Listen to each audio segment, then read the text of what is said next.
القارعة ما القارعة وما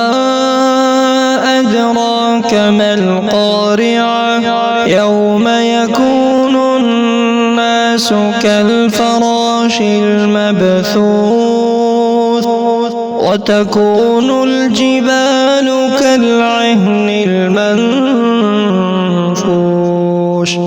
فأما من ثقلت موازينه فهو في عيشة راضية وأما من خفت موازينه فأمه هاوية وما أدراك ما هي